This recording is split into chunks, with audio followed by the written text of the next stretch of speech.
Mua vi mea le vi inga ma whaafitai le tua nei tai au matagofia ona Sapati pa ia ina umwhaifoi ona toe maua nei ama noa tātou te whira iai ala I Sauniga I lunga o ala leo whanei po whaafitai le tua ua o lana te inga mana na puipuinga lo tau seifua ma lo tātou ola lea umawhai ai ona tātou toe maua nei tai au fou ia I lo tau seifua au na maso mātou ola ngā ruru mo le atua malona whingalo.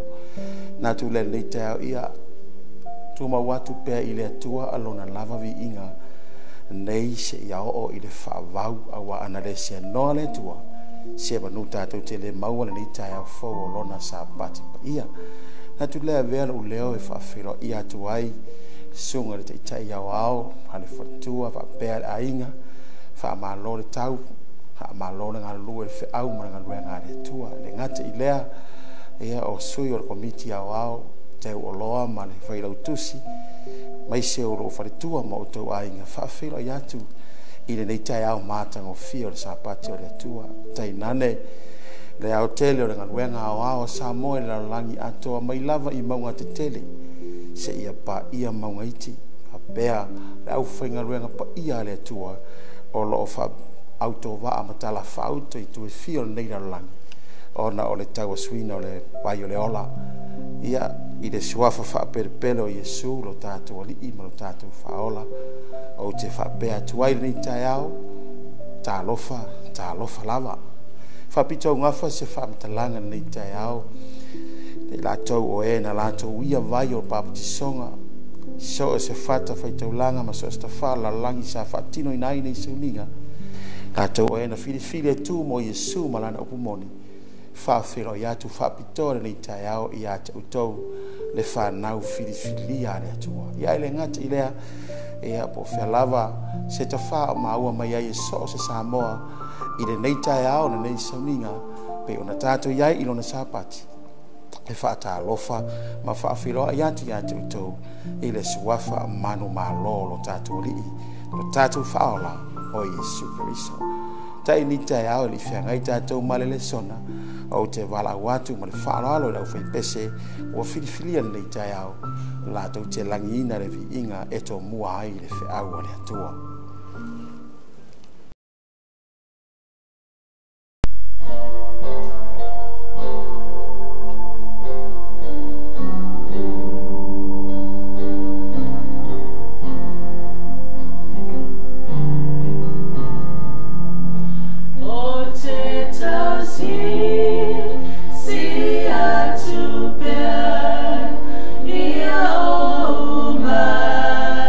Numa lo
Whaftai atu lau whai pese mo le vi inga e peina langina nei tai au wala watu malanganga mo lalo la puno mai lo wamo in mai ufonga whai al talo mo tātou le sona nei tai au lo mātou ta mai o lo fio le langi o le vi inga le nā ma le whaftai au tangata e peo na iai nei tai au au langi ina nei vi inga e whai loa ai lo mātou nganga fifia malanganga whaftai tele e tu so lo walofa mo I mātou o lau whanau. Whaftai lea le tua never non whai o na mātou mau e toi tai mai lo lātou sui fua o lo mātou ola. Mātou te o mai, mātou te sa ili I a te oe. O mātou whaanono manu I lau fio. Wala au lea le tua ma le nganga mau la lo lava nei tai au. Whaafonga anga lo no. Alofa le tua pa I mai lo manai ai ta ele o loto ma wha moe moe. Ina ia lātou langona ina le toa le tā ua o awa fionga. Pa I maita mai le mea whaingaluenga whaatau waa. A lofa whaonga ina nei tai au e tu sa o lau lava mana. Ina ia manino o lau whi au mo I mātou. Tālo fo I ta mai. Ole ma wala awatu le alu o lau tāla le nei tai au I lunga o ala leo. E iai le tua le whamurianga lau fio. Mātou wala au le tua whaapitoa. Le vaenga o le tuspa ia wa filia e a wala mai ai le whi aura nei tai au. Tau ina iao ngā lo lātou soifua au auna, ma sa mātou wolanga lurue, ia te oe malaunga luenga. Ma futa mai oe te mai na amateina, si o lava ina whaiwina. Wha maa ngalo so mātou se ma so mātou whale tonu. Vi ia lo suafa Jesu e whaabavau lava. Amen. Ole, tu si ufilfilia le nei tai au. Mana tu e maua mai ai le aura le sona mo I tātou. Ole tu si a whaalinga lona mta upo e tolu. A olono whai upo e se furu matasi. E fia whao ngā ina le tai au nei. Ai ta manatu foi. O I lea ole a maua mai ai le fatu le sona. I le nei tai au. So soni atu I lo soifua a o tātou iai nei o langa e le tu mau I le tautua ina o le atua malona finagalo. Whaalinga o lana ta upo e tolu whai upo e sifuru matasi o I nae mau ai le whi au o le atua le ni tai au whaafonga au te whaitawina. Whaauta au te vave aru atu ia e tāo fi mau le mea ua ia te oe nei a vea e se tasi rau pale. O le whetalainga tu sa o lea a le tua, na ia whaali ai, e ala I le whaalinga I a Ioane le moto o Patamo. Ina ia tusi ai le tusi e awina atu le ka le sia I whelate whaia. O si la fia e le tua. Le mea ua ui aina na e ka le sia I ia o na po. Fa solo mai ai le ka le sia mo mo Efeso. Se ia pa ia mai le ka le sia I filate whaia. Filate whaia, mana tua fo le ka le sia le na tu lai mai ina ua whai usawanga. Wa amata na tu e maua le whealo whaninga uso, o le winga le ngā o le ngō filate whaia. Fai mai lo le atua e Ioane, tu si lalo, e ta uatu ia filate whaia. Wha uta o te vave alu atu. O te manatu foi, le ka le sia ni te ao, o le whe au foi lea a le atua mo oe maha. A wawa si la fia e le atua, le teimi ua laa nei ma ui aire e ka le sia a le atua. E le te tau whailo ia te oe. Ua tātou wa aia mea wa tupu. Ua whaamaunia foi I lau sila sila ma le tātou wa ai. O mea ua ho o mai. ai ale la lo langi a toa ma meo tu lai mai ai feta laia Yesu tu si mata ye luas fumat fa e ia fa ilonga ta to te iloi o ai fai to a lona to e fio mai feta lai Paulo e ala ila tu si na tari fa le nganga o Timoteo o aso e ngatai e o mai ai aso faita e reo toi fai ngofi e la le so o tato iai aso faita fai mai famtalanga a Paulo fo ia Timoteo awa o aso e ngatai e to atele ila to e o ese male fatu tuanga ai se ai mafuai no ese ona ole tala pepelo ila to o e tala pepelo ole so wale ilonga se tala inga yo fi mai saure kalesia malalato mau lato sao saure kalesia malalato fu mau malalato tale tonga o lato fu sa pita ele ai se kalesia sa o la langi nei etasia le kalesia sa ole kalesia e muli e usitai e faia le fina ngalo ole tu ole ala le ole au mai le tu ole fe au ni tai ole fe au e te wha manatu ia te oe la o ainga. Ole fe au e te whangu ia te tātou. Langa o tātou la sia taimi whaiu. Taimi na walo ia tu spa ia. Le ala lea le whai mai o le tua le tai aure nei. Whaauta o te wawelu atu. Le ka le sia le whila te whai. Lea e wheta lai ia i le tua.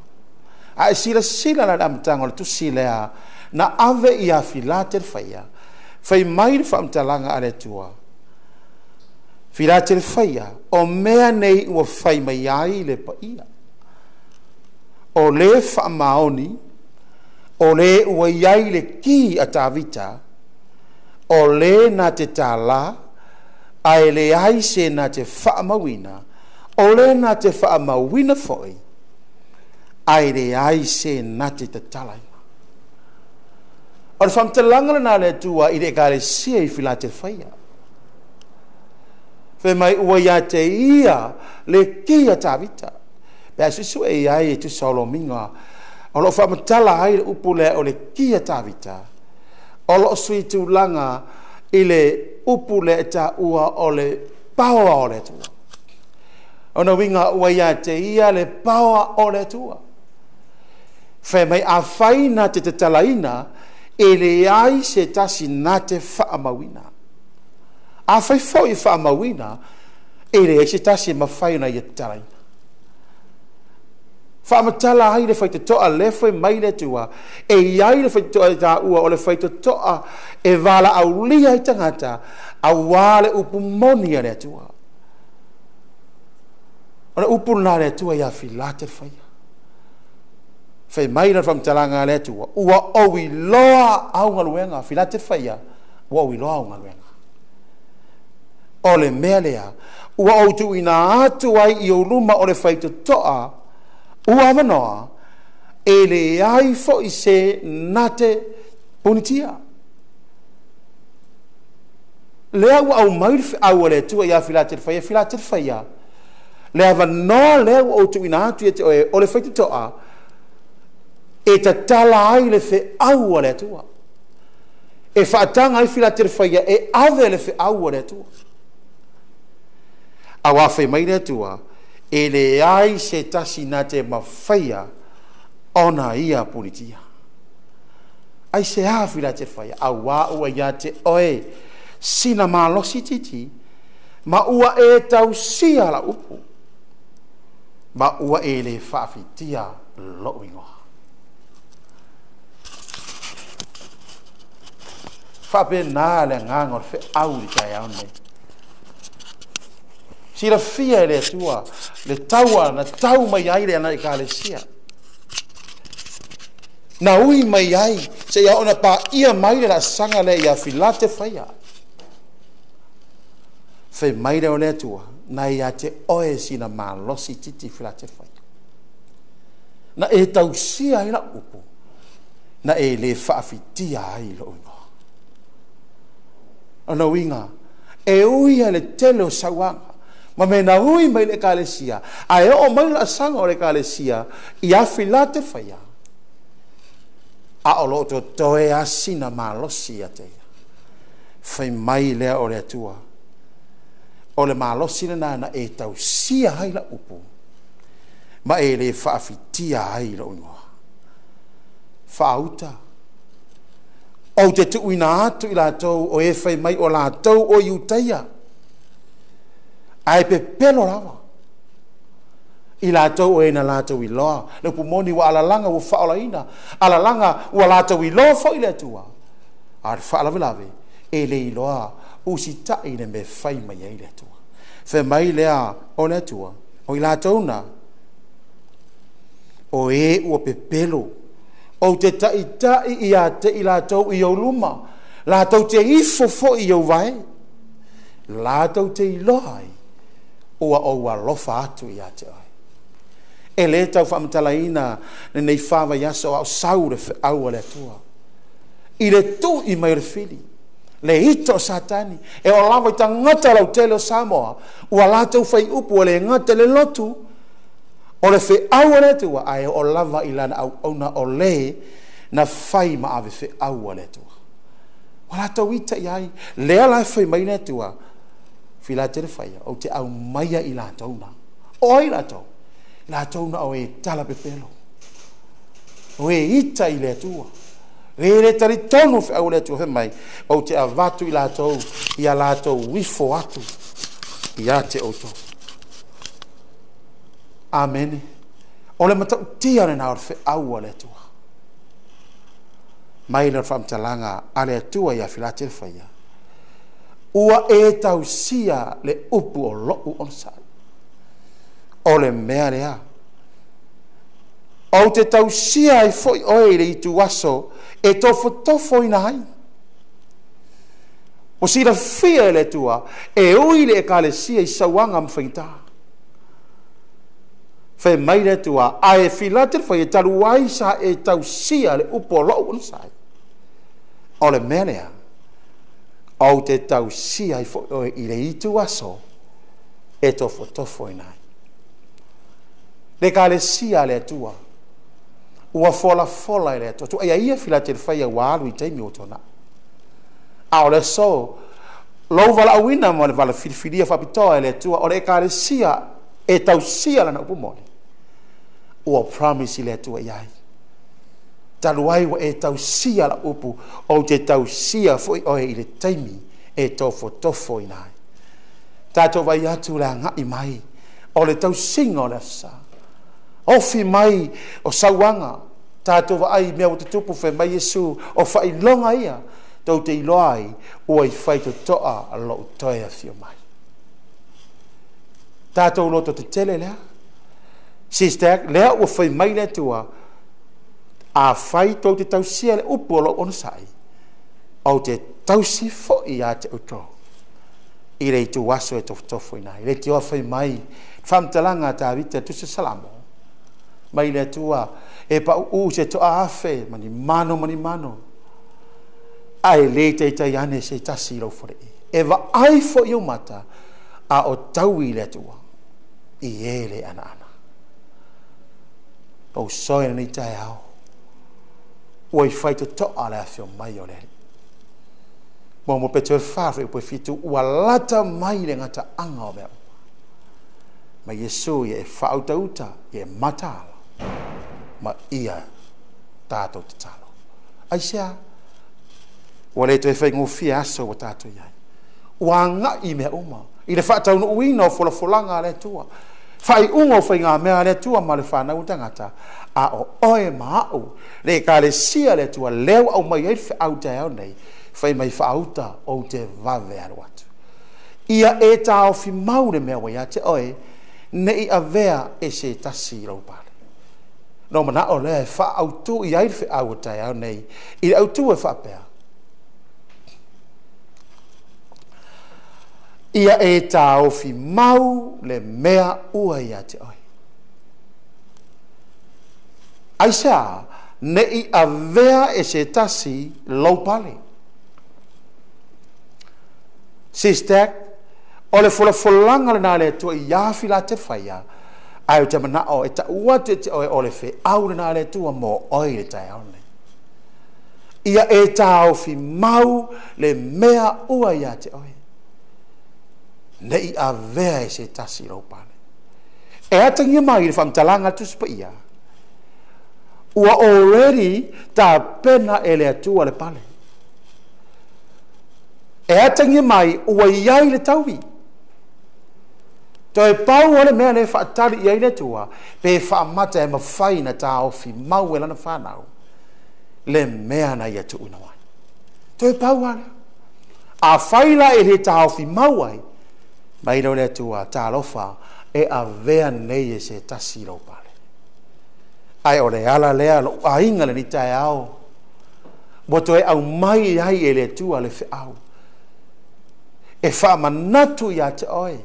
Ina ia e loa malama wa leva na ta pena mai le tua moe. E no whai atu e ui a le fe au ia filate whaia. Ai o le ata le nao le ngaluenga SISDAC i le so. Mane mea wa mata na ui ai le ka le sia le tua. Lea wa mata na tato ui le sauaina e ala i upu matala. Na no winga sunu o leita. Taun o mai le wha malunga o le sa. Ona tato ui lo lea i sauanga e pe ona fola tuspa ia. E sauaina o tau ona o lo ingoa. E ino sia foi o tau ona o lo ingoa. Fai mai lea o le fasiri te mana. A fasiri ngia hai le fe au o tau nei na ia manino ma malamalama. E whapea. E ma fai la whapewhea. Ona e tau fi maure mea wa ia te oi. A whai ana mana onga lea o rea tua e tau fi mau. O le fasili tai au nei. SISDAC. E ma fai la whapewhea. Ona e tau fi maure mea wa ia te oi. Wha moe tau fi lau poto? Lea. Te wha moe I me tele wa ia te oe? Lea. Whai mai whamtalanga lea tua Eremia whai atu I tangata malosi. Aua ni wha moe tangata malosi lona malosi. E tangata poto, aua ni manatu o ia lona poto. Tele o mea whai mai aua ni manatu le tele o mea. Ai sea, ere ma whai. Ere ma whai e mea ia.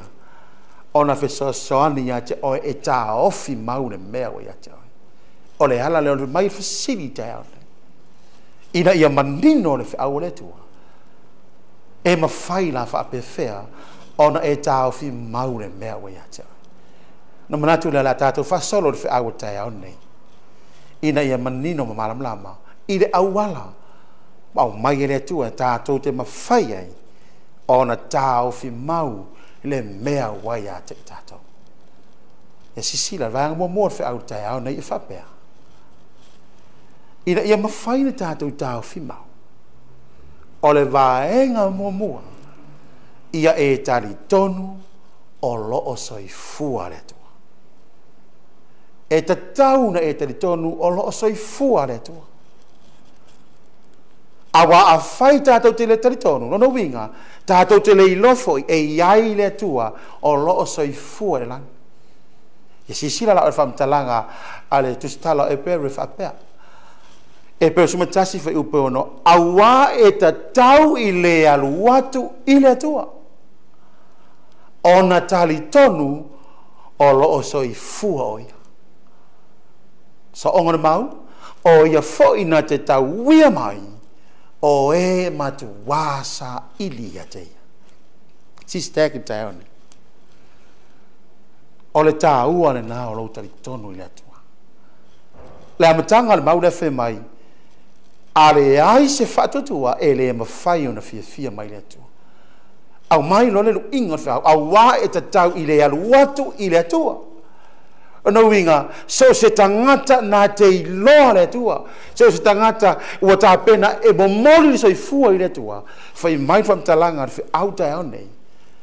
Ia e tari tonu o loo so I fua le tua. E sa e tā ua e tari tonu o loo so I fua le tua. Langa e leo se tangata e to e tau ia te oe. E re wha apea tari tonu le tua na tau ia leo oe whai au. E le wha pēa tari tonu i le atua na o mairo le kalesia a vātua rau tau i le mo matua e tari tonu ai le atua. Le ai. Aia, langa o le atua le o ia foi na te tau ia mai o e matua sa ili ate ia. Le kalesia le atua te ao nei. Whemi whamtalanga salamo lima ruofi upa te orolo sa ini mai le atua i le langi i le whanau tangata. Sia fia le atua, fia i loa le atua pe iai se uapoto. O se sa ili ate ia. A o tahua na o lo tari tonu i le atua. A ho'ola na tari tonu i le atua. E te iro o ia na te tauia oe. E te le ilo a fefe se meo leo langane. E ho lava i ngaruenga le atua. Lu inga vanu mamaunga. E te le ilo a fefe se meo. Ai sea, leanga e tari tonu lo loto. O le atua le te au na iai. O le atua soifua. Na te toe tau wia mai oi. Sira fia oe mea nau to tele ai la tau. O eo ese male e kale sia le tua. Ua la tau i loa le upumoni. A le whaala velave.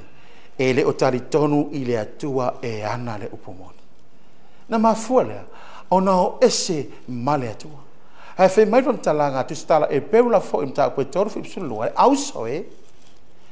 Ia o tau ne iai so o tau le loto le anga. Ma le tari tonu tau te o ese ai i le atua soifua. Wa si fia la de kale sia tau nei. A ele tari tonu loa ma fua e le anga lo loto. A ele tari tonu ni foi te aru ese ni foi ma le atua. Si fia o ma fua anga na to tele ai tangata e o mai le upumoni. E ho o fe au wala te wiloa o malama le upumoni a o i tangata o le kalesia. Ai a ho o na loto tangata na me fai mana o alu ese ma le upumoni fa tu foi sana ia loto fai le me loto ia e alu a ai sa ma fuai e le tioa fai mai Yesu e ma fua ona ele yanga le loto. Lua e le tari tonu i le atua e ana le lotu lena lotua. E ona halu no lea. Fa atura na lotu, fai i ona lava manatu la na ia lotu. Le anga tele la me ngole le tari tonu. E mafua e le anga le loto. Le rara na popoa i mai le atua. I ati tātou la na whanau o lo i ai le upumoni le so. Le ka le sia so fitu sa motu to tasi. Nei ire o le lotu le tala noa di whiau. Ai o lo tala noa i le atua e ana le lotu. A e le tari tonu la iai e una vai lo loto. Sau fo ilo se aso tātou te le to e filo ha i e le upumoni. A wha maua lunga lo loto sau fo istai au e te le to e a lala ai li no foa le te a lala mai. E mafua aisea e mafua le loto. Si sila fu talanga le toine. Awa o le loto e tali tonu ai. Na ingo le tua tau nei. O le loto e tali tonu ai. E o mai ai le Amituanai. So stangata la e tali tonu i le tua i lona loto. Na te whaia le mea Amituanai e fina ngalo ai le tua. Aisea, awa o le ngutu tu lau o lau fofonga na e tau tino ai. E o mai ai le ola. E wham talanga Paulo tusi o konito, o le manongi le ola. E o atu ai le ola. Al manongi le oti, e o atu ai le oti. Talu ai la sa e tau tino i lau fofonga. Mai whape atu ai, o le kalesia so fitu Samoa, tuto tasi o le kalesia na wala a wina e le atua. O na o ai le ola i ata ai. Mai whape atu ai, wa o tali tonu, o mea uma wa oina. Tu sama o onga tu spaia. O na o le ola. Ai ale loto, fai mai fam talanga la apostolo, a o le loto e te tali tonu ai. Tali tonu ai i le whiau, tali tonu ai i le atua e ana le whiau, tali tonu le ka le sia wa mai e le atua, le ka le sia lupu moni lea e te loto ai. Tali tonu nei fo ilo loto, i taitai o lo o taitai le ngaruenga le atua. O taitai na totofi mai e le atua le langa. Ona e au na nei le atua, ma lau fifia, ma lau mautinoa. e te iai le langi ma le ola e whaua. Tā ua tere la, na e taritonu, ai mafua e lo loto. Mafu angana le whai mai ai, whamtalanga Yesu, le peule tolu sulua, a le anga le loto, te le taritonu nei. Ai ale le loto, whai mailo polo awa o le loto le na, e te taritonu ai, e o mai ai le amia tonu le tueita. Tā ua le mo oe mo hau tai ane. A o tātou iai le soi fuanga nei le tu mau. O tā pena o tātou tangata. Tā pena o tātou a inga. Ia iai le ola e whamau. E mana o mia e le tua. Ona e tali tonu ato toa. Olo o soi fua le tua. E iai mea tātou te le mwhaia. E whe mai whamtalanga le tua. O mea le mwhaia tangata. E mwhaia ia e le tua. So lo a inga le tai au nei SISDAC. So se ta fa o le lalolangi o le maua mai ai le nei le sona le tai au le Sapati o le tua o le fe au o le tua mo oi ia e tari tonu i le tua lea e te au au nei ai o lo o soifua mai soifua pea te mana tua le tala ia mose na wa to fie le tua mose e alu au mai no e fai atu fa mai le ia mose te o te rei rofa se upu mai le tua halu na le pau lau tala whewharau, na wina mai oe e le atua, o le atua o ola. SISDAC te au nei. O le atua na au nei mose le whengai tuai. O le atua fo na o lo te ia ngā wenga Samoa i le so. Le ala fo na e whaalupe ai, o le atua, o le presidente ngā wenga a Samoa. Tutotas. Tā ua le mo i tātou.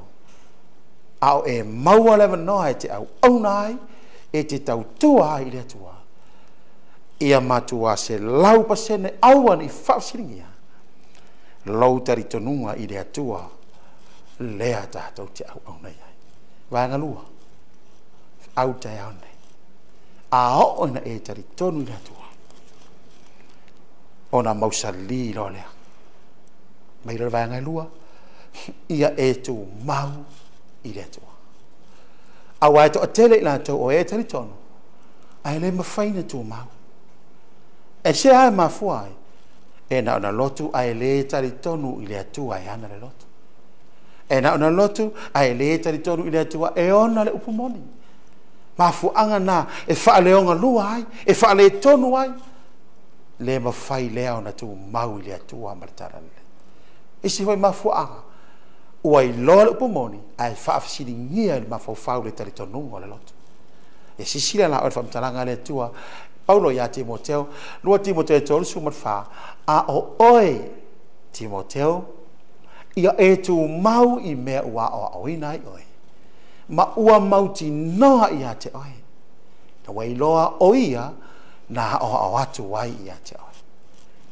Mai Paulo Timoteo, ia e tu mau i mea ia. Whapena fo ina mana onga o le auta eo nei, le Kale sia le tua aso fitu sa mo tutu atasi lalangi. Ia e tu mau i mea ua o oina i oe. Oa mea ia na whailoa mai e le tua, le fe au na le tua, lea o lo whapea na ave le Kale sia le tua. Mai Paulo, langa ia e mauti noa, e leo se tangata na ia oa. Timoteo, a o le atua na ia oa o mai a te oe. E whapena fui oe maha utai au nei.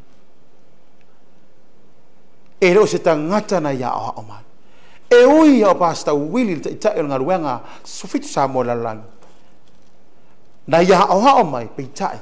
O le fe au na mai e le tua. Pasi mai na o te itai. A lea ua oa o mai tato. O mai le so. O lo tu mau pe alo tartonunga. A o toi au mai e le tua fe au te au nei. E toi whamanatu ia te oe. Ia e tu mau oi pei mei. Awa ni whaafsiringi ia e ro mafu whaure upu mondi e le atua. Tau tere la tau o e na o mai ni Kale sia. O ese. I le o tu mau upu mondi.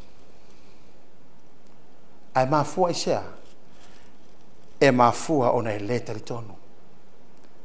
Whaalongo i tala saumalea. Whaalongo i tala saumalea. Whaafasilingia leo manatu. O na filifili e tu ua le upumoni le tua. Ai ngalo ia te ia. Le ai e leo se upumoni tangata. o le upumoni le atua o le atua fo'i na ia o mai a te tātou. Toi whaai natu atu le lo tātou a inga na ni tai au. A whai o tau mālu e lue lo tātou nunga i le atua. O le wha mālo se whaau. Ia e tu maui mea wa oi nei oi. Leanga o le atua e ana le whaau. Wha whena tu mau. Mai Paulo mo moka ni tisu lima sumal walu. Tu mau ma le whaanga e tia. Ai sea ia alu walu lo o tau. Wha malosi ngā ruenga le tua. Ina wa o tau i roa. E leo se mea wha rea o ngā no o tau tau tia. Ma fuana na ele tu mau. E te le wha malosi. E ngata lo wha malosi. E mai Paulo Filipi mua mua su lima. O le nei o matua mauti no le ni mea. O te tu mau. Tātou te tu mau fatas. Ai sea. E ai loa ai o i tātou o e alu alu. Ma fia i le whaatua tua. Le whaatua tua na e whaalongo le whiau le tua. Whaatua tua na e whiri ai ta lia le whiau le tua. Whaatua tua na o te mana e lui o le tai aone. Whaatua tua na e te tau ai. Ma e tu mau ai le upo le tua. E le whaola ina se tangata ua i loa le whiau ai le tu mau.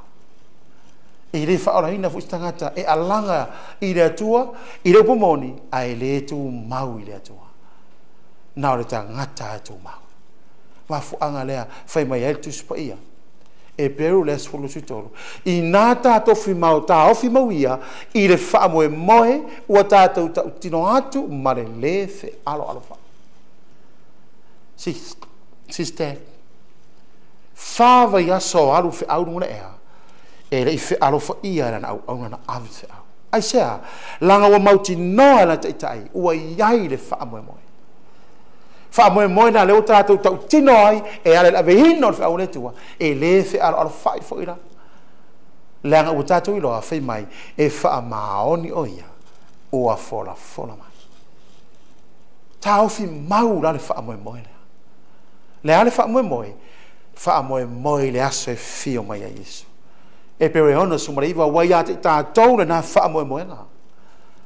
Peisia I se taula o le nganga e le mato sina ua mausari. Wha moe moe kolose moe moe whai upo lima ua teu le langi. Ai o la ma fua tātou le maua le wha moe moe. Ina ua tātou wha ma monu le upo moni le atua. O na tāua le mo tātou o e wai loa le atua. E le ngata ina e tu mau. A ia e tāo fi mau le wha moe moe. E se uma men tātou mo mai ai. E se lotu na e sawai. Ai nei wa susu mai ma e wha longo le wha le tua. Ma e fili e talia le tua.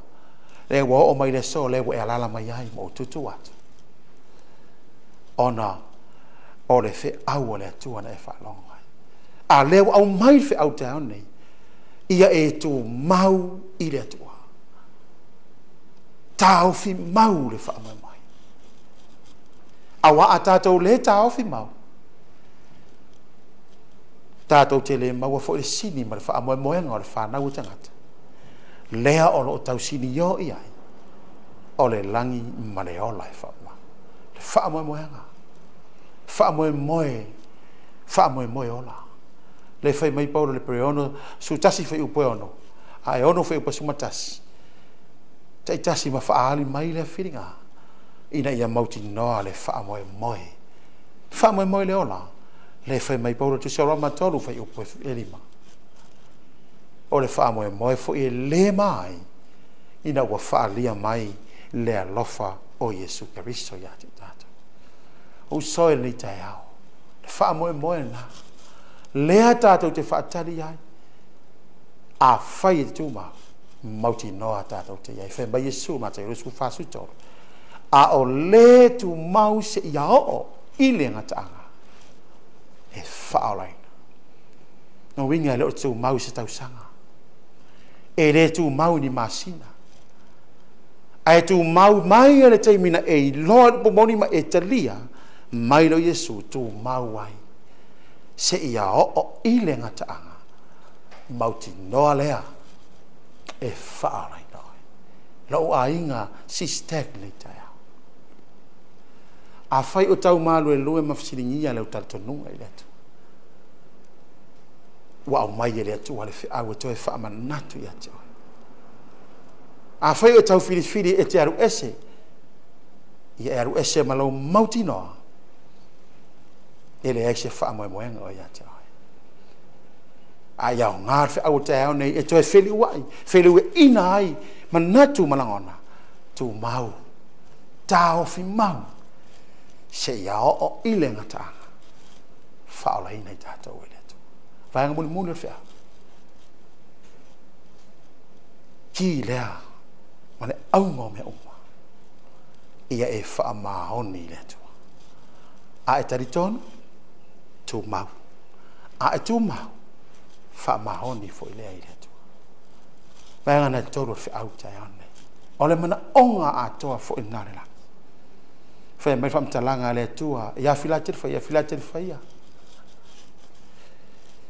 E te le i whaperpele alo wala. E o lava i lau upu sa e tausi ia. Sa e whaamahoni ai. E te le i whaafitia fo i lau ua. Whapena le au mana onga le so. E mana o mia le tua o ni ta ngata whaamahoni. E mana o mia le tua lo whaamahoni. Awa e le whaamahoni. E te le tu mau fo i le upumoni le tua. Whai maila whai salamo ta vite te au nei. Whai maila tua o te fia wa ai i e whaamahoni i le no. Mātou te no nofa mau. O le Savaii lea la ua sao ona na lei. O ia lava lea e au auna mai atia. Ua fia i loa. Pe fia sila fia e le tua. Pe wha mata e iai nisi e wha maoni i le ainga o le tua. Awawa to a tele e ata mamai. La e tu mui whare pui pui. To a tele fo i e popoto. I ule au ngā o langa. Awa sa ilinga tā nisi e wha maoni. Wa o lava fo i le ainga o le tua. Whai mai Paulo tusu Filipi.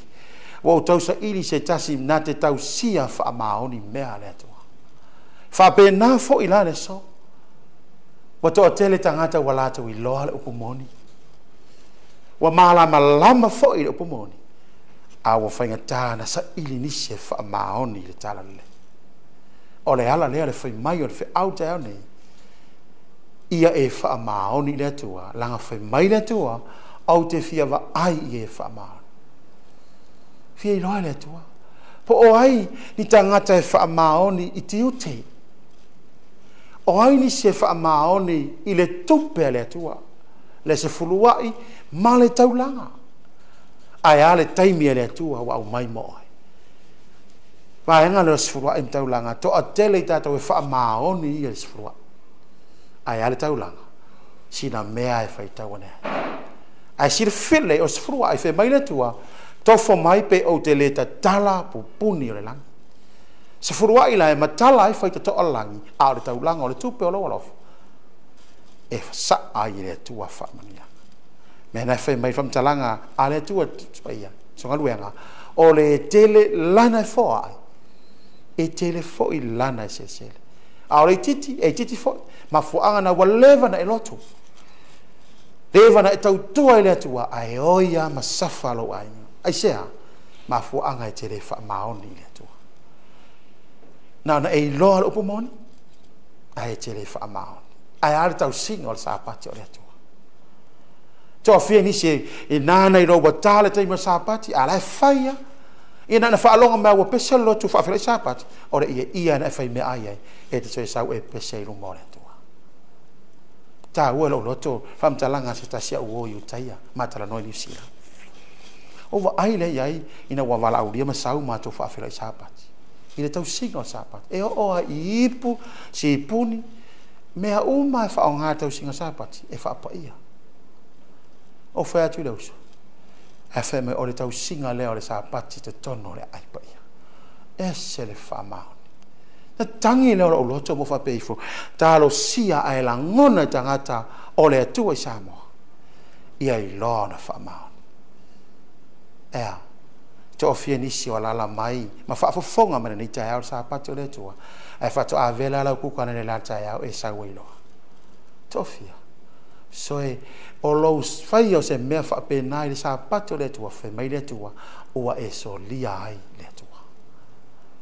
Taua na e fa maoni ai ale tau singo tu la fono o e fa maoni tau singo tu la fono fa mai le tua Jakopo a fai e tau sia tu la fono uma ai te anga sala se metas o e anga sala I lumo le tua pe e te tau si Sapati fa maoni tau singo Sapati fa maoni I le vama le tua ai e te pepelo ngaoi muli loa soe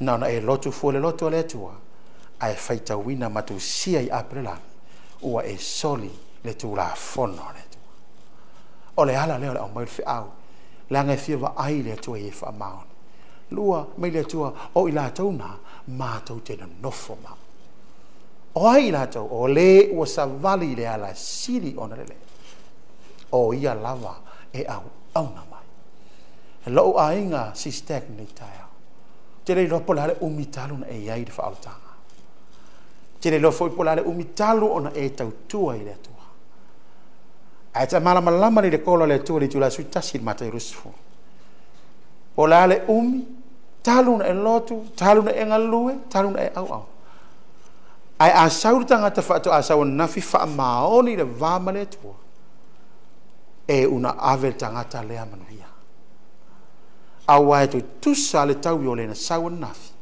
ma le na leva na au na manga loe mai tasi ale tau o le ola ma le manu ie fa mana o mia le tua na e fa mahoni mea uma tofi tiute fa mahoni toi ina fai fe au ti akono a onga sama la to ofisa au talavo le tupe fa mahoni ai mea uma ua fai mai ai le tua langa fe mai le tua tu se yoane o le anga salafo o a mi o le tonu umala o anga sala no mi ana tato fa maoni le tua a wa fe mai le tua e sula vai e fa maoni se ia ho o le oti ona wa vatu le ia te o le pala fa fe la pe a woti le fio manis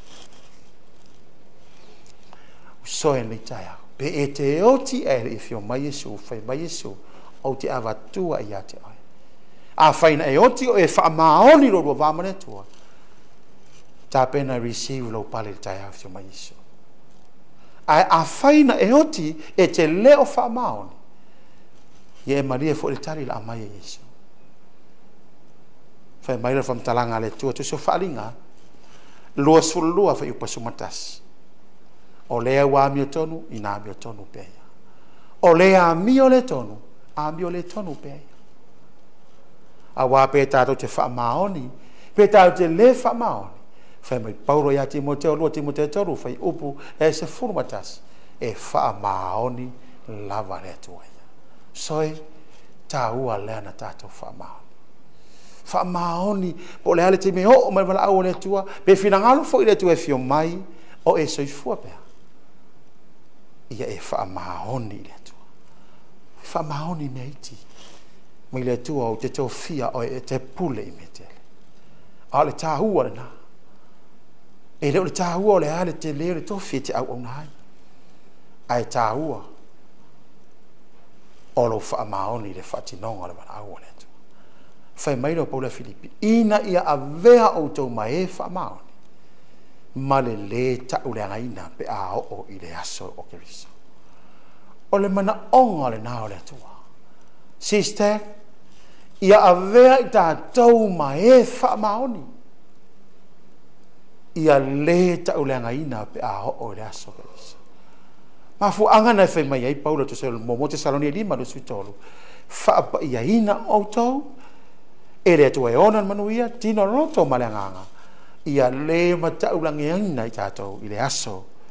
E a fio mai Keriso. Mai lo Paulo ia vea o tau ma he fa maoni e fesa mtau po lima fe upo lu sumaliva avea o se ekalesia e lepona e le seila e le ai se manu minomi a le ekalesia e pa ia a mole tu ta ua le nei tai fa maoni lo tu le vala au le tu ta tu te lo loa po le umi o te mi o to le tu mo lo sei fu mo lo ai le le na o mai le vala au le tu o ta tu fai o lo ta tu titi ma le fa maoni ta pena le ta tu te fa fa le fatas maia i le ola ma le manu ie fa wa la ingo le tu le tai au fai mai le forfolanga mo tu le tu mo na no e fa ai u ia fe au tai au e fa pe fai mai fe u poiva fai unga fe u poiva o oe o la au na o fifilia o te le la fo ina oe mai no fe u se furu aua e te fefe aua o te ia te oe SISDAC le so ma le tala lei fa sanga tau me le fidi ma le tau i mai wa ve ma me fefe nisi ma vai o la tau loto ma o ese ai e mo oe mo a le tangata fidi o le tua fai mai le tua aua e te fefe aua o te ia te oe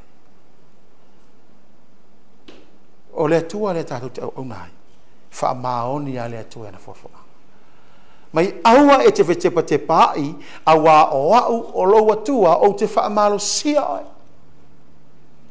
le ale mai fe mai l'apostolo Paulo Filipe fasu tolo o te mawhaia mea umai le fa malo si mai o kariso mai le tua aua la te te pai aua te masalsalo aya ia e tu maui le tua ia e fa maoni le tua wa fa me le tua o loa tua te fa malosia e moni au te so ani ia te e moni au te tau fia oe i o lima ta matau o iai le amito le fa nau o le tua i le tai ao ni o Sapati o tata ia tatou loto tele o lea ua fola le tua ua promise le tua na te le tu ua i tatou a lea na fai ai ia filater faia taruaina e tau sia le upolo una sai au te tau sia foi oe le itu aso e tofo ina i oe a lea e fai mai ai le tua o le tua na nafi o le so e tu mau e o fa vau le folanga le tua i lo no a wa te fefe au te ia te oe. Aua te pai. SISDAC aua o lo tu au te sa amarusia oe. E moni au te feso soani ia te oe. E moni o te tau fia oe o li matata. Mai leo fe au tai au nei. Le au tu we pe au tu i fia. Ia e tau fi mau le mea wa ia te oe. Ne i avea se tasi ro pale. Pale wa ta pena ele tu. E le fai e le tua mo setas. Ai na ta pena e le tua mo oe mo au. Le tangata filia o le tua. O fsiri la na fsiri nyai le sona. E ma fai. Fa mata e ma fai. O na tātou tāu fi mau le mea o tātou. Ia ti tātou. Fa mata e ma fai. Ioe e ma fai. Pe a fai ea. Mua. Te tali tonu o lo so i fua le tua. Pe a fai e te tu mau le tu. Fai e te wha mahoni le tu. Le ka le sia le tai au. Or fe au e to e wha manatu. Or fe au e wha malo sia oi. Ta pena lo ainga. Ta pena lo to lua malau whana. Ua le o te mamao le aso e fio mai Yesu. Fai mai wha mtalanga e le tusi le ne fa nga le tato le sona mai le tua o le manu malo o te mai te ye fai ma po tu o le manu malo le tua fa fel tato manu malo pe a fai tato te tari tono lo so i fu le tua pe a fai te tu mau pe a fai te fa ma oni le tua mai le mau muli e fai u o le ua yai talinga e mai le tu o le we talinga ina fa longo mai yo SISDAC tofu ata tau matalinga tu lo fofonga na mai le tu ai fe mai le tu o le wa yai talinga ina fa longo mai no winga a fai na e fa longo a te le ngona tu lo lo ngutu nei tai fo ringa mai e le ai ni o talinga e te le o fa nga tau fo i o talinga ara mafo anga na fe mai le tua fa longo mai o te dinga ia e tau fi mau le mea o ia te ai ne ia vea se tasi lo pale fa manuia le tua nei tai a ono isu amen no mai lo wa o fa ia talo lo matou tua o fi le la ua i le tua le fe au na e a mai fa tai lo matou loto tau tu spa ia wa o a i fa tonu mai ati i mato nei mawhai o na mato po poto i la wami o tonu ai mai se o lau fe au talo ta mai ma si tia fa pitoa lo a inga na ni tai au fe lava le tua se tafo le la langi o la tau mawai ma maua mai ai nei Sauniga na ni tai au o lau Sabbath tau wa ina ia vea lau fe au e vesoa soani fa amalo sia saunia matape na ina ai o lau fana au wale aso te tai fio mai ai talo le ta mai ia tu mau watu ia te oelo lava vi a o manuia le tua te fa manuia ai ia te mato o lau fana ina ima fai ona mato tu mau tau fi mau i lau faarta tari tonu ai mane ato toa ina ia mato fa maoni se ia o ile tai au e te fio mai ai mai fa pe mai le au na le ie ma le fa ma na uru fa le mai ai le fio fo ia tu le vi inga ia te o Yesu fa tai lo fa nga ina le me fa nga wenga fa tawa ma to talo le tua o le mama au tua ia vi ia lo sua fa bau e fa bau lava amen.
Awe lo matu tamai o le langi o e lava le whaau ne ngā ruenga whaafo ia tuale vi inga o le whaamanu ma le whaane tanga ia te oe o no loa lofa ma lo wanga le lei o mawhai ai o na whaataunu uina o le nei Sauniga i le nei Sapati matu wala au i lau fio ale le mana o lo nganga pa ia se nga lue mai nga lue ifo i loto ma fina ngalo ina ia matu ma fai na matu la ngona ina le ta o la upu fola le ie talo I lau fio, whaatasi mai oe lo mātou matai. Le a mataino le nei Sauniga, si o lava I lona whaiwina, ona oe lo mātua tua e whaavavau lava. Amen.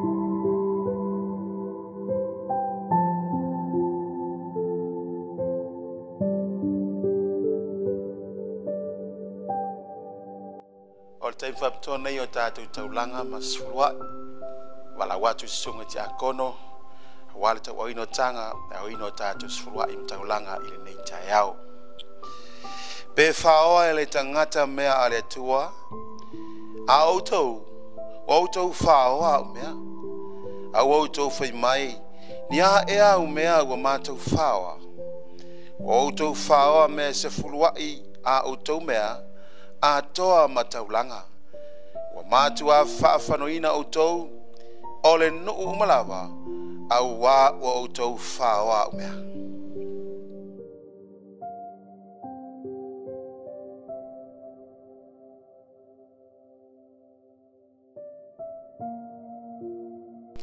La tātou tutu la I whatasilunga a o tau au ina mai a tātou sfurua I mataulanga I nei tai au. Ina au mai mea se fulua ia au tau mea umalawa I le fale tu o I mea. Ina ia me ai I lo ufale. Ma ia au tau tofo mai ia te au I le nei mea. Feta lai mai ia Yehova o au. Pe au te le to ina pui o le langi.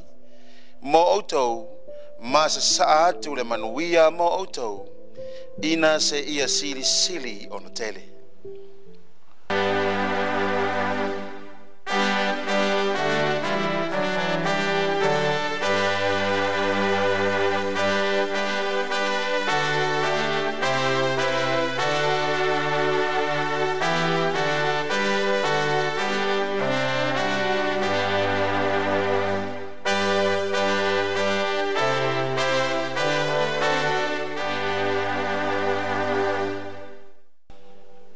Mātou ta mai o lo fio le langi.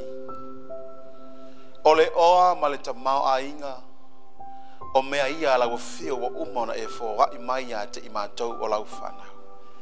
Wa iai le tua ma le whaatonunga. He peo na iai o se furua o se fulu. O vaenga o mai o mea mātou te maua. O le tupe lea a la fio. A toa mataulanga o le tupe o lo mātou alofa. Mātou te tari atu ai atu sole alofa na e alofa mai ai. Te mai lea ua tutu lai ma o auna ti akono o tanga ua tau au ina ai se furua I mataulanga. O mea ia ua mātou toe whaafo I atu I lau fio. E le ngata o lau se furua I pa ia. A o le taulanga e whaatino ai lo mātou wola au auna I ate oe. Talo le te mai se iai lau whamonu yanga I lau nuu. Mai se le tua I lātou umana lātou fōa ina ni tai au. Ia whaia mea umale tua I le awa ma le matau ia te oe. Ia vi ia lau lava suafa Yesu e whaavavau lava. Amen.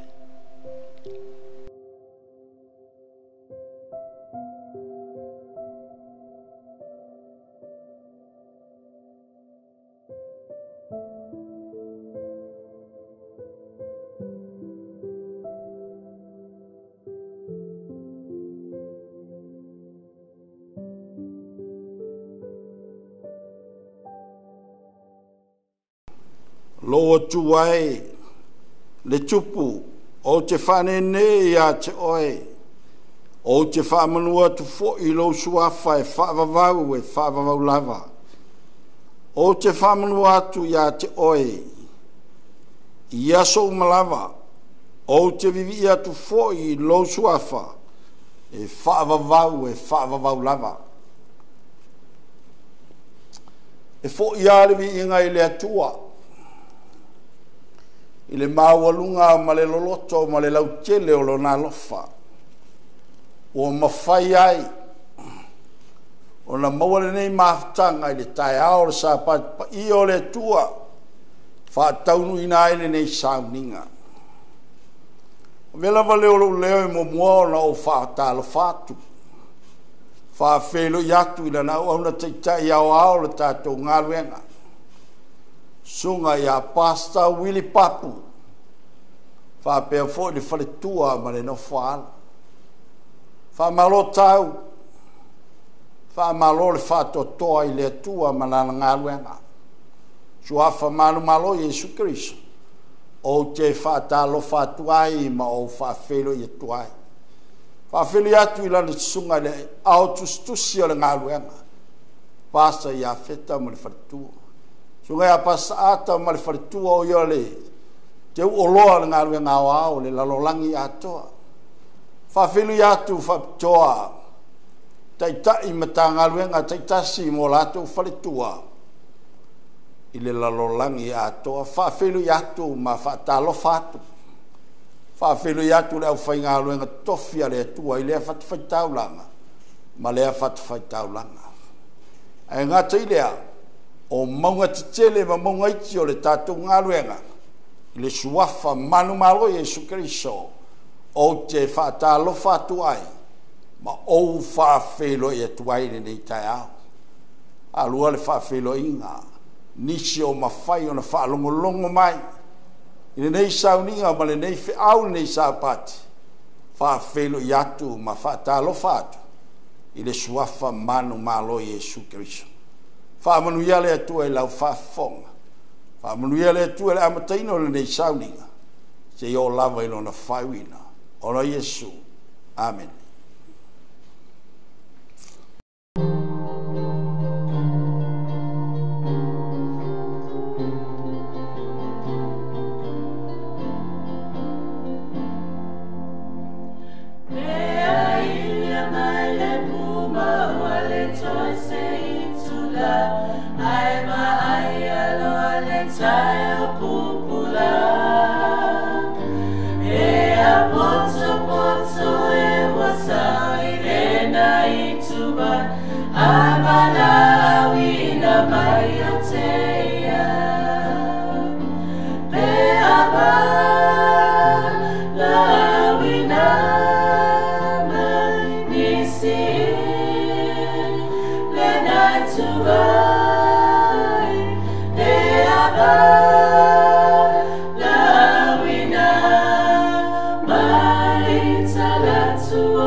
mo oe ma umai tatu umai le tai aole ni e maua lea i le tusi ale perfeta o Isaia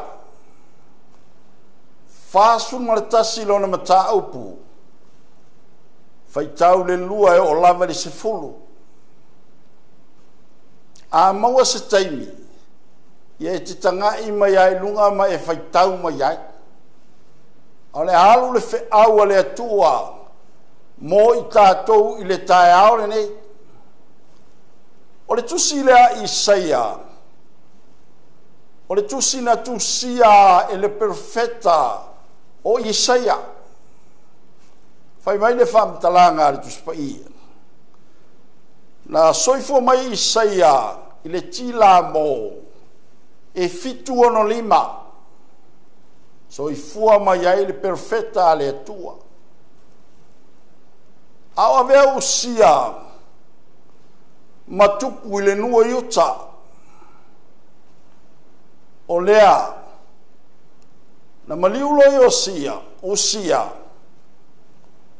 avea loa Isaia e faima perfeta i le nua iuta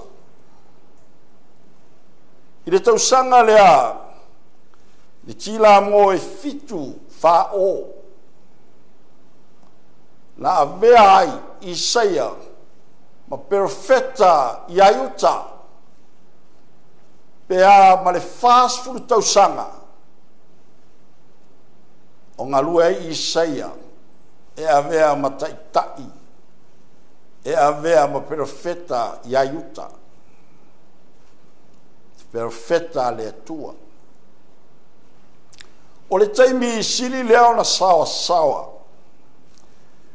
o le taimi sili leo na malosi o pulenga ale malo asuria na tu lai mai ai le perfeta lea o Isaia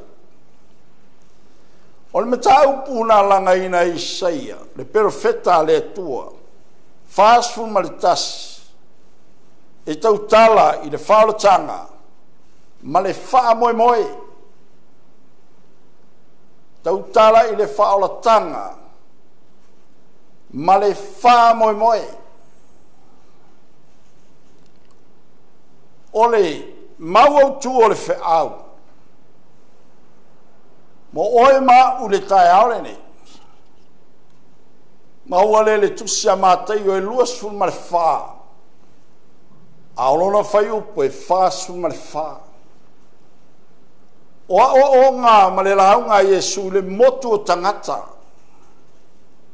E fai loa ia i tangata. Le mea o le atupu. Ma mea o le ao mai.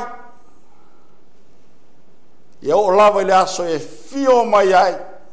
Le atali o le tangata. Le la fai mai le mau au tu o fa au tu nei se manatu. Le mau au tu mo oe mau i de tai aore ne. O le mea lea i au tau nofo sauni ai. Awa o le tuaso tau te le mana tu natu ai. E sawai le atali i o le tangata. O lona winga, o le sauni uninga, ma le tā pena penanga. O le manaonga o Yesu, ina i loa e tangata. Ua lata le taimi e sawai le atali o le tangata. E whaapeia o na pōnoa. E whaape na fo i o na sonei. Na mala au le tua i anoa. Pe ai whaitau tu se kene se. E ono au na whai upo ano. Whai mai ua salamo le atua. Ina ua na whai le tangata. Ai fai mai whamtalanga, o le tala lea, a lea tua na whai a noa, o le tangata ami o tonu. Ai fai mai lea tua i a noa, se wou salamo, ina wou whai a le tangata. Ai, fai mai, o lunga le nei whunga ele. E ma whai ono utu e ave sea o mai tangata. O lona winga, o le pule lea tua, e mawhai o na lawe ina mai ere tangata o le pule fo i le tua e mawhai ai ona toi ave ese mari tangata. Whapei ala ona pōre whi au leo noa. Whapei nā fo i ona aso nei. O le mea le i o tau nofu sauni ai. Awa o le tuaso tau te le mana tu natu ai. E Savaii le atali i o le tangata. O le au tu o le whi au. Sauni mata pena. Ua lata mai le ali. Sauni mata pena. Ua lata mai le ali. O lona winga. Ua ta tau ona e sauni. Ma tātou sauni uni. Ma lo tātou loa. Ma tātou tā pena. Ua lata le aso e fio mai le ali. O le whea. O le wongi. Sauni mata pena. Ua lata le aso e fio mai le ali. O lona winga e ta tau na whaila waenga. Lona winga e ta tau na whaila waenga. O le ala waenga e whai. E ta tau na e ta pena lo soifua. Te re taimi whalongo i upui ale au whaingana. E te whaatali. To e awhi tau sanga i le turitino. A fio mai Yesu. A le tuwha leanga. O nā nei e fio mai Yesu. Ai sea. Sea le mafuanga. Au afu i te le ilo le tai. Ma le tuaso e sau e le atari o tangata. O le oti. Fai me whamtalanga. Fai launga iwa fai upe lima. Ia e sauni ma e tā pena. Ma lo sira fia ma lo loa. Wa umana whata tia le atua le ala fua. I le vale tangata ma le atua. E ola. Ai ei le aso e o tia. O lona winga, e ta tauna e ta pena. E ta tauna tātou sauni uni. Ma lo tātou mauti noa. E leo to i se taimi, e ta tauna e ta pena. O le vala aua le atua. E whai ale moto. E whai fo i le matua. Awa ta tauna e sauni. Ao e soifua, ma e maua le ola. E le aise isi ava noa. E ma whai ai. Ona e toe Solomona ma le tua, ma faile me fina ngalo ai le tua, ma e ta penai, pe ale te me tu inatu ta tori tunga mau. Me le fai me li fam talanga. Fai lau ngai va fai upu se fu. O mea uma wa e lo e te tau na fai. Fai nei lo malos. O lo malos ia to ia fai ai. Aisha. O wai le to i se poto. Ele to ise iloa, ele to ise mafofau, ele to ia ni malatutunga, le tunga mau le atatu tianga ia tunei ai. Ala tu si fai tau tātou fai tau ina. Olo ia le promise le atua, na fai ilona nu. Ai fai tau fai upu e iwa, ile lofa le tua, ma le anga le o le tua e lona nu. Fai mani whamtalanga le tua, fai upo e iwa pe ai fai tau, iar tātou tusi fai tau lea. Fai mai na o filifilia mai a oe. Na o filifilia mai a oe, turu ingo le lalolangi. O lona winga, le lofo le tua e lona nu o Israel. O oe o lau o aula. Israel. Ewia, i le whainga tau Israel. Ewi le leu stai o Israel, le nua le tua. Ewi le le whalongo le nua le tua e le tua. Ai whai mai le whamtalanga le tua. Ia Israel. Ai mai le whamtalanga le tua. Le i whai mai. O te le la fo ina la maoe. Ewi le leango Israelu. Ewi le whalongo Israelu. I le tua. Ai whai mai le whamtalanga. A le tua ia Israelu. Israelu. O te le la fo ina la maoe. E le la fo ina I tau e le tua. Au o mai ale. Whai upo se fulu. O le promise le tua. Le nonu o Israel. Awa e te fefe. Awa o te ia te oe. Awa le fite te pa. Awa oa uolo wa tua. Te whamaro sia oe. E moni. O te fisosoani ia te oe. E moni. O te tau fia oe lo lima taumatau. E iai le Amituanai. O le promise le ale tua. I lona nua Israelu. E uia ina whale tonu nua Israelu. E ui lamana ne ustai le upua le tua. Ai alofa lava le tua i lona nua Israelu. Ma mai na o i loa oe. Na ua maia oe turu inga le laulangi. O le vaenga mua le whea. Aua e te fefe o i te ia te wa. Aua e te fefe o te ia te ohe. O lona winga, sila fia e le tua, e iei mea te tupu le lumanai.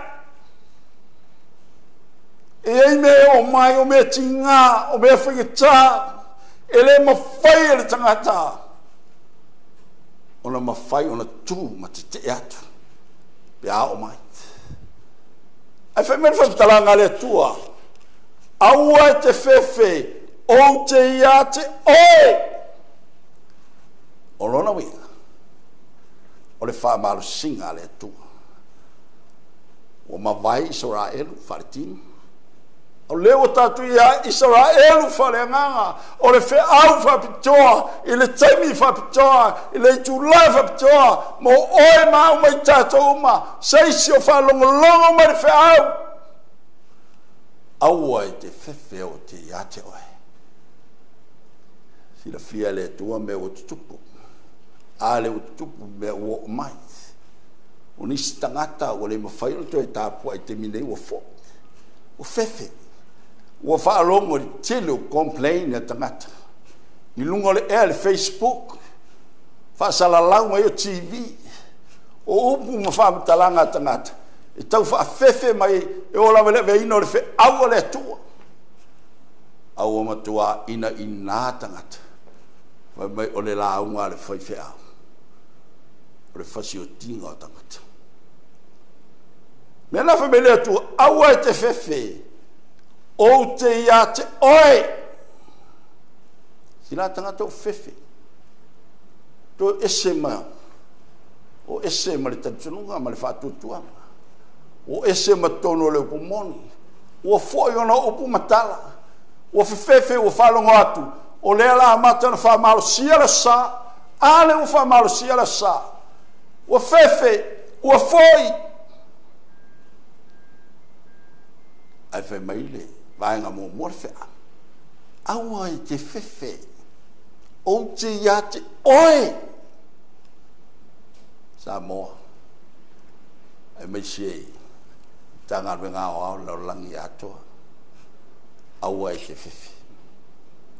Samuel ai fefe. O e whalongo atu leo whamalu malesa. O le amata o na tato ui mea whainga tau leo langa. O le amata o na tato ui i pōpua ngāo leo langa. Mea o umana wholawhalaina le tua. O le a o mai. O mea o le a tutupu. O lava le whamalo singa. O le ono. O fefe. Whalongo lo tangata o fefe o ese. Mai to tonu o le upumoni a le atua. Me le whamtalanga le atua. Aua e te fefe. Aua. Aisha. O te ia te oe.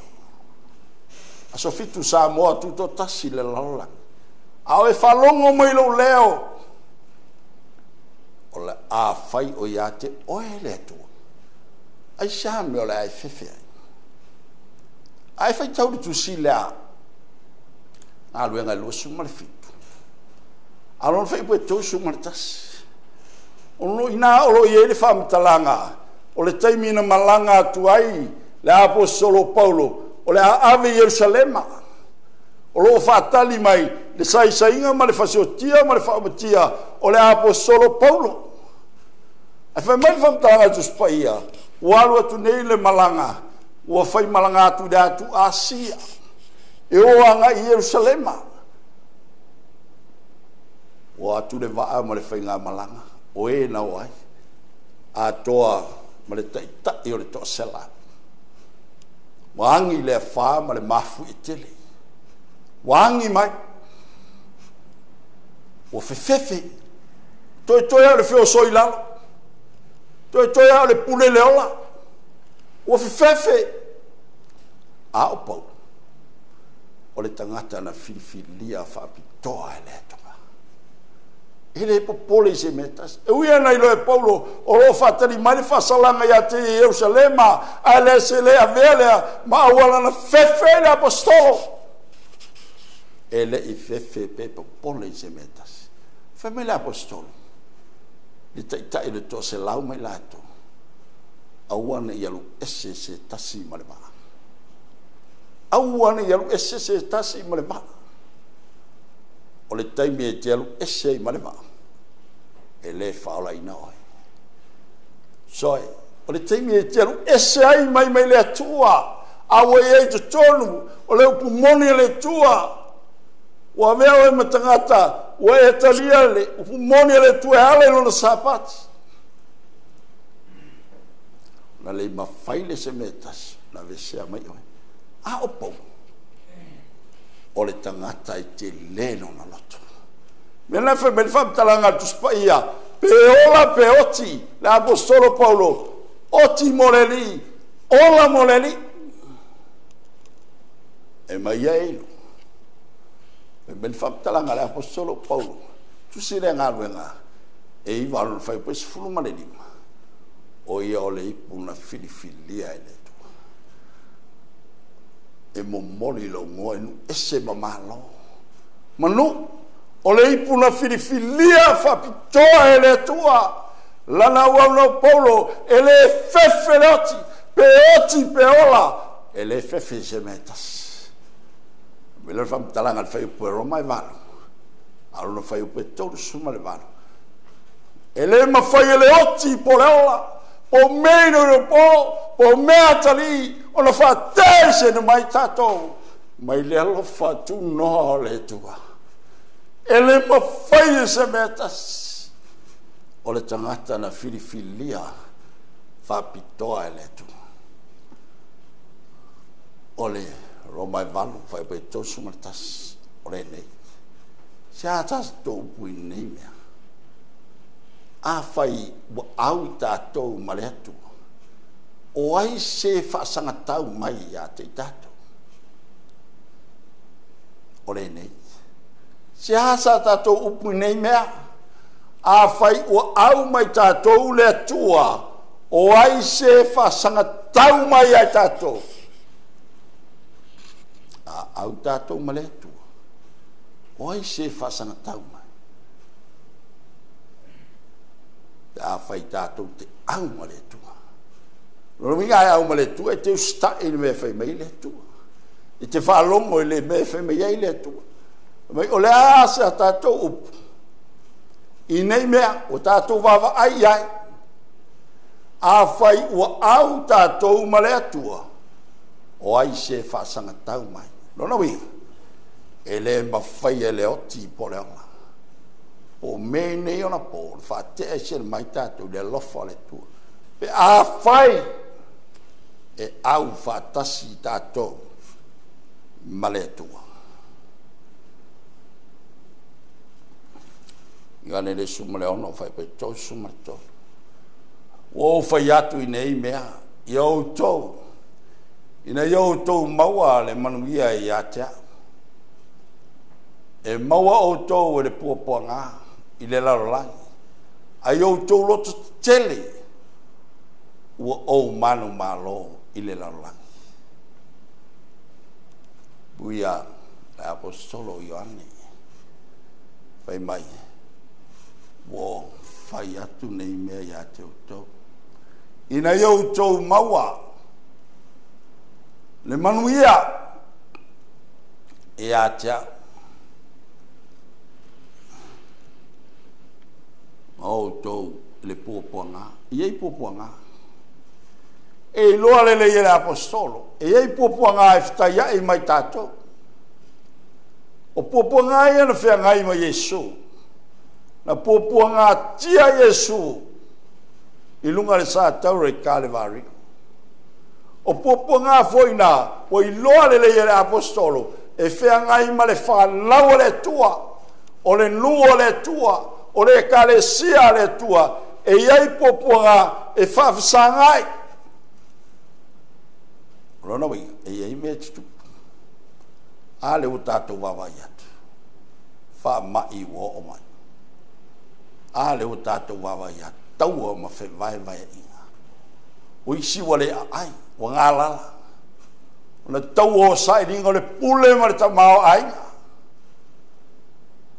e fai mai fam talanga le tu awa la tātou te pole e ei puapuanga le lalolangi ai au tau loto te tele wo au manu malo le lalolangi usoe o le fe aua le tua na manu malo Yesu Kristo lunga le sa tau i Kale vario tu ia i ona lima i whao pale tui na tui lona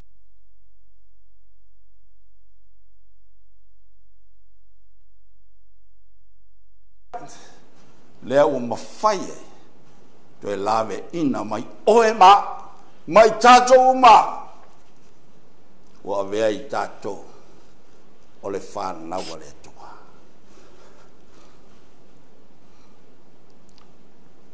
e wheso e ono aro le whai upesi fulu o le toi upule nei i o tau loto te tele le i ma le malosi o lona mana yo tu lo tele le ma le malosi o lona mana o le fautuanga le apostolo Paulo na ave le kalesia i Efeso o i loa le apostolo o le aiai me ti ngama me whaingata o le aftaiai ma le kalesia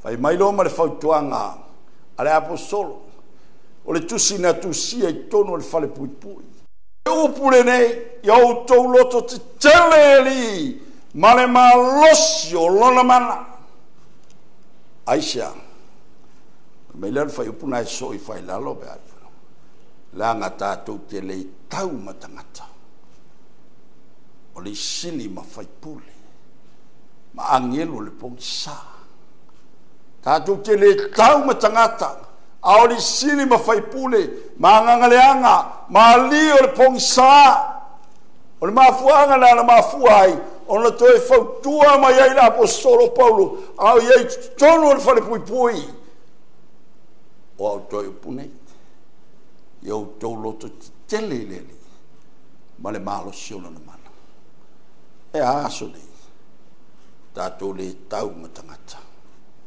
aoli sili ma fai pule mali o le pongsa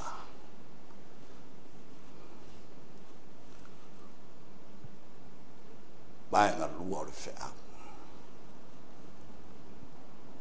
aua e te whitepe te pai wa u o loa tua aua e te whitepe te pai wa u o loa tua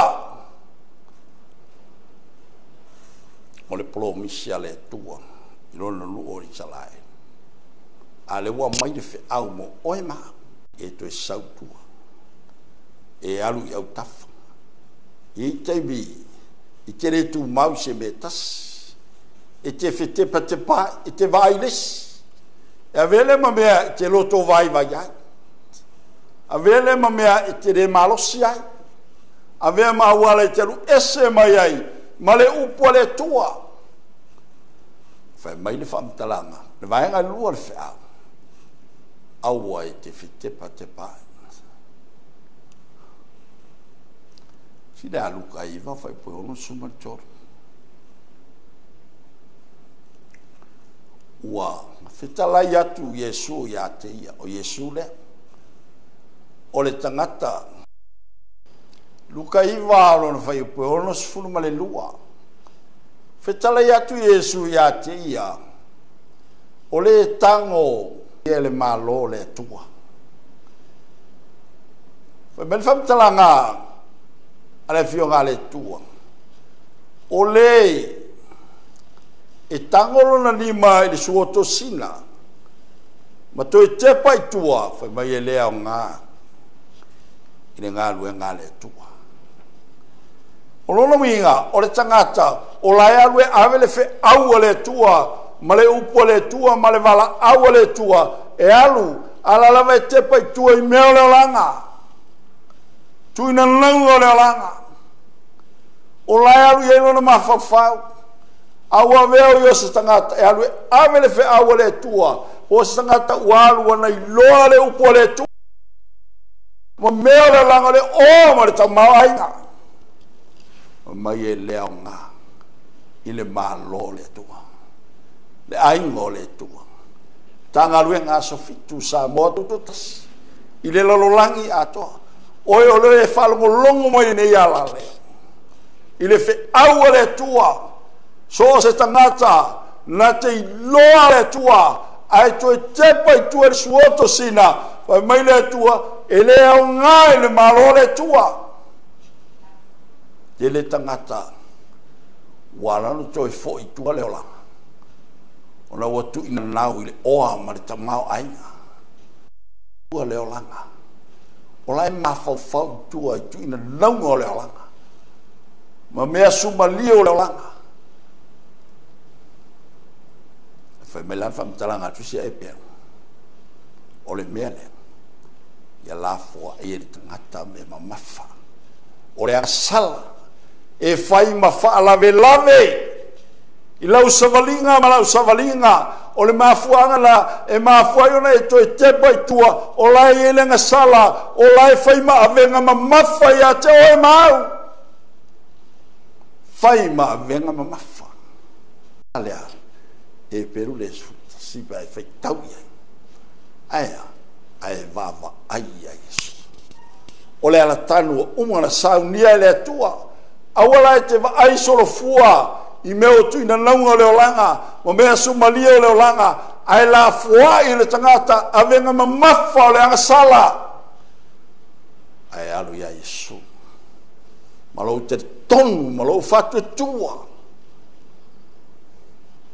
e le tatau o ia le malo le langa o le malo le tu e afai e alu i le tu ai toi te pai tua de suoto sina. Tu sira kenese e iwaron fai upo e luas fulma leono. Ua te pai tua la nava sa muni atu ia te ia. Ona liua lea o ia ma tupua ma sima. Ore tala lea ua malama i tātou. Ia so koma ma komono. Malawina le tua angelu e o ave se mai lota e ave lunga le maunga e tua a le upuna le tua na faia lota au e te pai tua a lai falongo ina na va o lai muni atu a na te pa le aingo lota i tua o le na mafuai o na liu tupua masima lo watunu Samoa tanga luenga ao le larolangi atoa ao e falongo mai lo leo o le mafuanga lai mafuai o na tatou le iai se whaamoemoenga o tatou i le aingo le tua ma le nuo le tua ua fola ina le tua mo oe mau ma le tau nuo i le whainga malanga ma le tatou whaima ngā malanga i le whaamoemoenga o umana saunia le tua aisia e te alua i luma i letu ai te tu ina naua i mea o laolanga. Mafuai o na liu tupua masima le tinalea wa wawa ai le oa ma le tamao ainga o lo iai tonu so koma ma komolo wa le mawhai ai una usitai le upua letua. E le leila le tinalea o le ana liu tu po masimo ai va aila o e ma u mai tatou ne te wali ua tatou e pe o pua ai sa le wi o le famtalang a wafu ile taimi a tatou te toi fo ia tua fai mai famtalang tu pa ia tatou te toi fo ia ta afili le parpala le wi o le parpala o le anga sala o me le anga o le olanga o tuina launga ai la oema ne te we ta fili le pala e pe le pua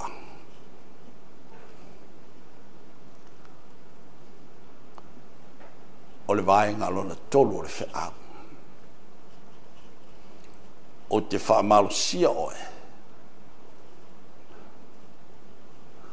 fe so soani ya te oe o te fa malo sia oe ma o fe so soani ya te oe o le vai tolu leo le fea mo i tātou le tai au le nei mua aua e te fefe lua aua e te fete pai tolu o te whamalo sia oe ma fe soa soani a te oe o le polomisia le atua i lona nuu o Israelu a le fe au fo ia le atua ia te oe ma o le Israelu fale anganga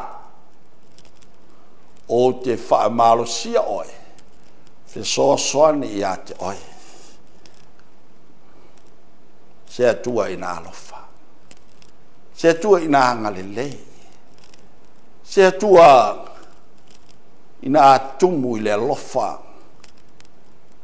ia te tātou o lana whana e ui ane tātou leo stai e ui ne tātou le whaalongo i le upo le tua le telo tei e whai mani whaamtalanga le tua o te whaamalo sia oe ma fe soa soani ia te oe o lona winga o le au mo i tātou whaalangolango i le tua whaamoe moe i le tua ina i mawhai o na tali mai le tua i o tātou manaonga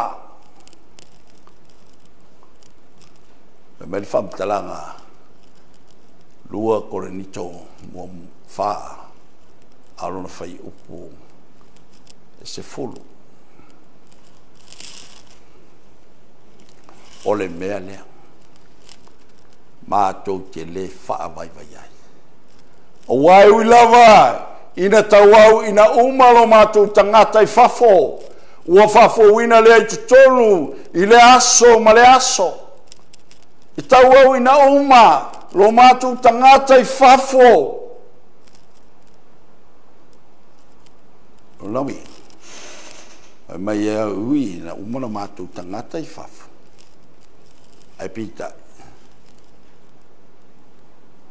ua fafu wina le i tutonu i le aso ma le aso o lono inga ui ai na tau au ina uma le malosi fa le tangata tau ina vai le fa moe moe ai fai mai la apostolo Paulo ai fafu wina pea lava pea lo mātou tangata i tutonu e alai lea wha ma losi mai o le tua e a te tātou me lera whamtalanga tu se Filipe whawhai po sumatoro o te mawhaia mea o malama ona o ia o wha ma losi mai a te o le tua lea o te mawhaia mea o malama ona o ia ua whamalosi mai a te o le atua lea whamalosi mai le atua i a te o leo pule ale apostolo Paulo i le kalesia i Filipe whaalu whai pesuma le tolo o te mawhaia mea o malama whamalosi mai Kristo ele mawhaia le apostolo Paulo se metas na te le mawhaia se metas ai mawhai le whamalosi mai o le tua i atea ono lea o le whaatua tua ma le taritonu ma le mauti noa le leia le apostolo o le atua o lo whamalosi mai a te ia. Me la fa me la apostolo Paulo, na la tari I whale anganga, Timote, o te wina moa, le pale o le amio tonu, o le tangata na ti loa le atua, o le atua e whamalosi a te ia, e leo se poto le apostolo, e leo se atamai le apostolo, leo fai me le perfetta, e leo le fita, e leo le malos, a o le anganga o le atua e mawhaiai. Fai me le apostolo Paulo Filipi, o te mawhaia mea umalawa, wha malosi mai o Kiriso i ata. E le mawhaia la le apostolo, ai mawhai ono le tua, soi fua e tari tonu iai, wha moi iai, wha malosi mai ate ia. Se laulua sumaritasi al whai pumamua ma le lua, wha sanga e o mata I maua, e o mai ai lo fsosani, o lo fsosani mai le tua lea, o le na whaia le langi, ma le lalo langi, e le aisisi e ma whaia na maua e fsosani wana le tua. Uia ala na auna o tāvita. E tari tonu tāvita I lea tua. Leo mo whai ai. Mai tāvita I lona loto. Na te tari tonu I lea tua. Wha mai e whaasanga e o mata I mau. E o mai ai lo fisosoani. O lo fisosoani e mai I lea li lea. O le na whaia le langi. Ma le lalo langi. O loia, e loa e tāvita, lona atua e fisosani mai ati. Whapena fo I tātou. E le aise se mawhai o na moa mai le fisosani mo oe ma. Wana o le atua e mawhai ai. O na moa mai e le fisosani. O le vaenga lona whale whiau. O te tau fia oi, lo lima tau matai. O le lua Timoteo mo mua alono whai upu e sifunu ma le lua.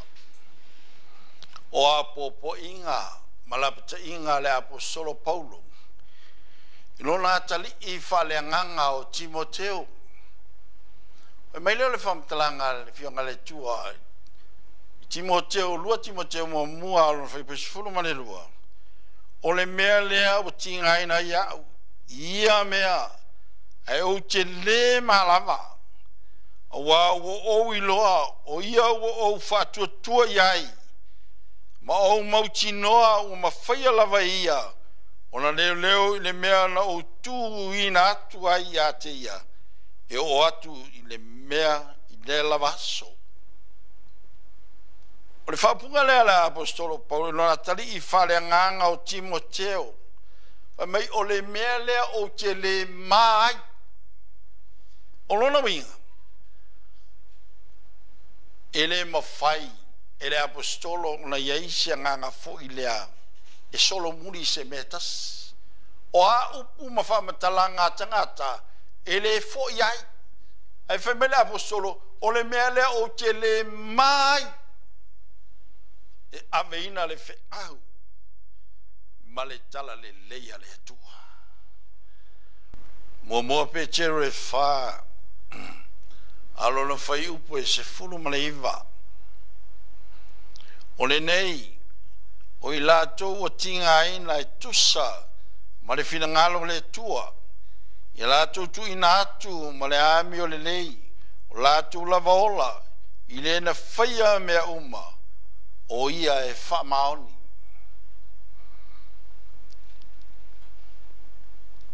O le upo le atua. Mai whamtalanga la apostolo Petero o le nei o I lātou o tinga ina lona winga I mea tātou te tinga ina I ngā luenga le tua e mea tinga e mea whaingata o le ngā luenga a le tua e tusa ma le whina ngalo le tua ia lātou tu ina atu ma le ami o le lei o lātou lava ola I le ua whaia mea uma o ia e whamaoni. Tangata o tu ina atu a toalo na ola.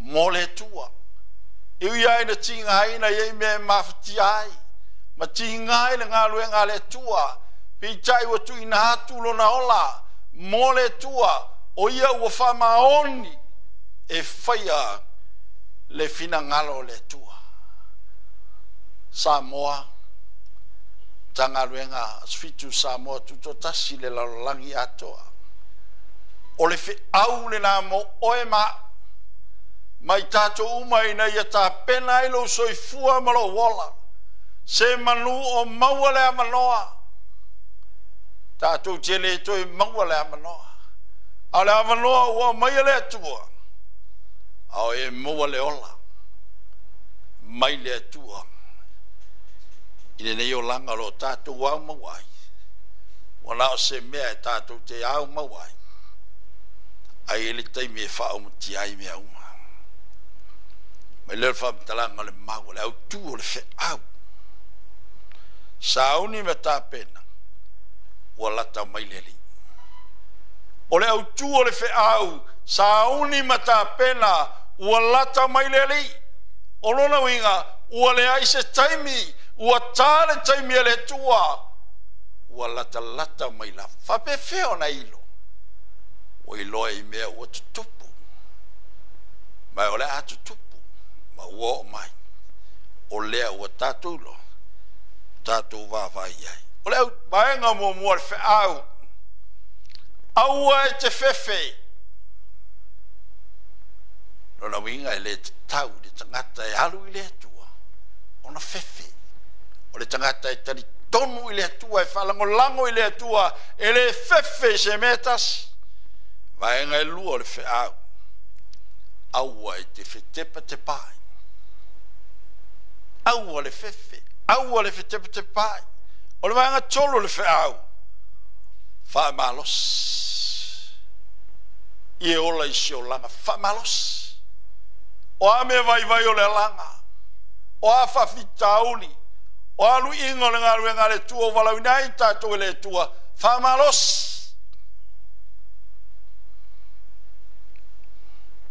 Famalosi le tua mana ngaruenga. Vana farfe o te tau fia oilo lima tau matau.